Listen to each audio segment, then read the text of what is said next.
whenever the war is over, then there'll be more layoffs and this type of stuff. If we have to depend on war, we're in sad shape in this country.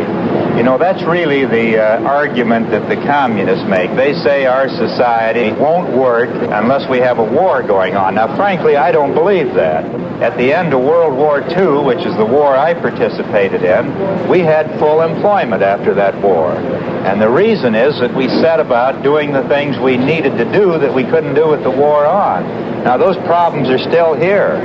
We need new housing, new environmental protection programs, and if we stop the waste that's going on in this war, we can provide a job for every man and woman who wants to work. Senator, could I ask you a question? What do you think about the people that are retired and on fixed income? There are two problems they have. The retirement income is not as great as it should be. Right. We've got old people living on less than $100 a month. When you see these people trying to make a few dollars stretch over the grocery bill and pay the rent, take care of their medical bills, it almost breaks your heart. They can't do it.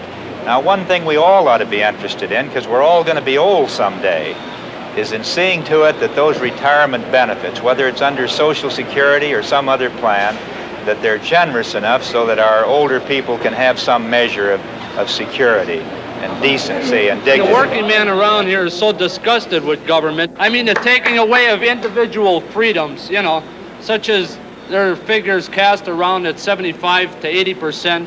Both white and blacks alike oppose busing, yet they're going ahead with it. What's your answer to that? You may not like busing, I may not like it. That's not the issue. The question is whether you're going to have a court that rules on constitutional questions of that kind or whether everybody's going to be his own judge. The Supreme Court, and I didn't appoint Warren Burger as Chief Justice of the Supreme Court, Richard Nixon did. And he wrote the decision that a certain amount of busing was required as an instrument of improving the schools. Now, whether you like the decision or not, that's what the court has said. I wouldn't say I like this decision, I'm going to back the court here. I don't like this decision, I'm going to jerk the rug from under them. If we're going to run a democracy, we've got to respect the court. Because the day may come when you have a case that you'll want to appeal all the way through to the Supreme Court to protect your liberty. That's why we have a judicial system.